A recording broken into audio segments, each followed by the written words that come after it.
Marisa Atsatt. Marisa's daughter, Rachel, received life-saving cancer treatment right here at Packard. And we feel really quite privileged that she would come and be with us this morning and tell the story. Marisa?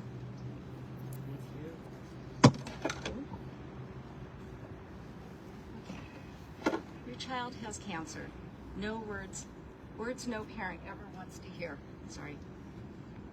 Yet in an instant, with a simple phone call, those words turned my family's life upside down for the next 2.5 years and changed our lives forever.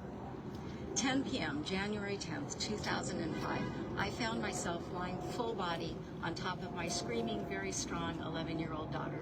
Her dad stood to her side holding one arm, while it took 2 nurses to hold her other arm.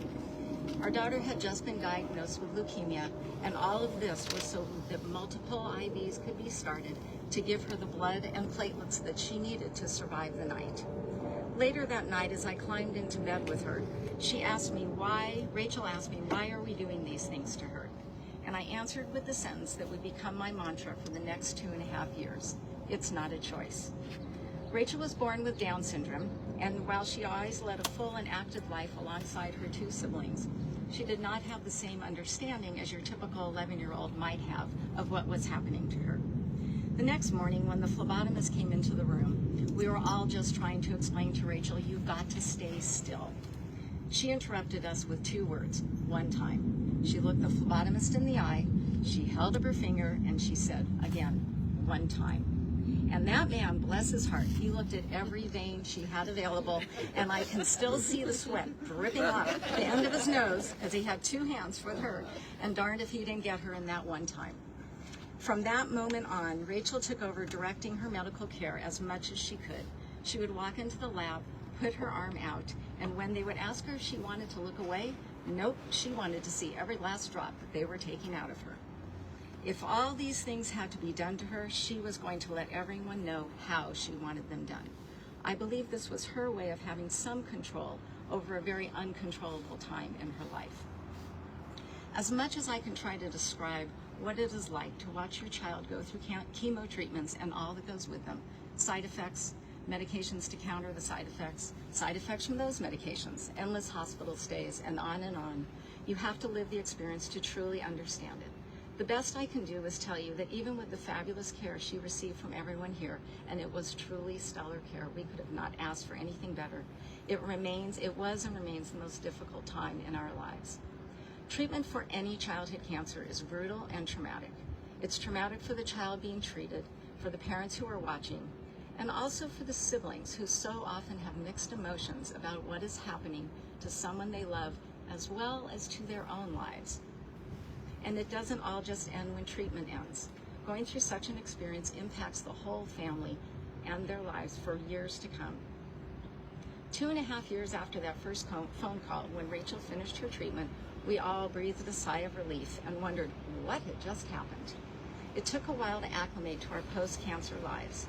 One thing I did was to start mentoring parents for the Department of Family-Centered Care of children who were living in the hospital with cancer. Helping other families figure out how to do this crazy, unexpected, life-changing journey seemed one way to take our experience and turn it into something positive for other families. In so many ways, we were one of the fortunate ones. We were a family with many resources that helped us get through that time. In the last 15 years of mentoring parents, I have learned that there are so many different and challenging family situations. Most families are not as well resourced as we were. More often than not, I see parents who have little to no outside support, minimal to no health insurance, and employers who cannot or will not be flexible. When you hear those words, your child has cancer, your immediate thought is, will my child survive? Fast forward 8 years after Rachel finished her treatment, I get another phone call, this time from my sister, telling me that her 9-year-old granddaughter, my great niece, had been diagnosed with leukemia. I felt like I had been kicked in the stomach. Here we go again. Only this time the outcome was different. After having a stem cell transplant and living in a hospital for a full year, my niece was one of the children who did not survive. Our family was now not one of the fortunate ones. While childhood cancers have certainly become much more survivable over the years, there is still so much more that needs to be done.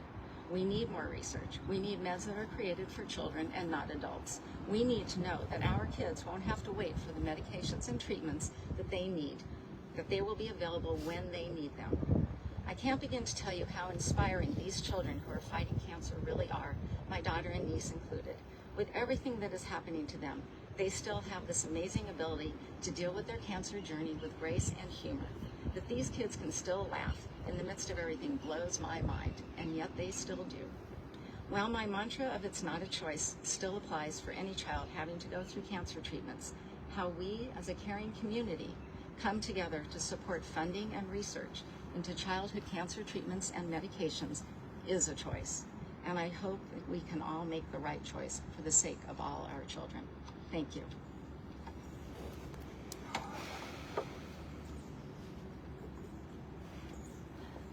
And that's the reason that we're here today.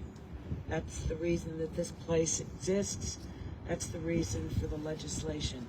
You know, if any one of you were to sift through the pages of the bill, it's all written in legalese.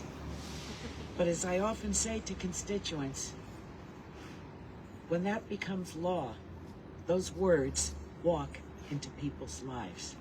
So I think that better than myself, each person that was here at the podium today has made really the most eloquent case for why these changes need to be made.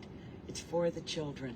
It's for the children. It's for the children. So I want to thank each one of you for taking the time and for getting behind the legislation, because this is must pass.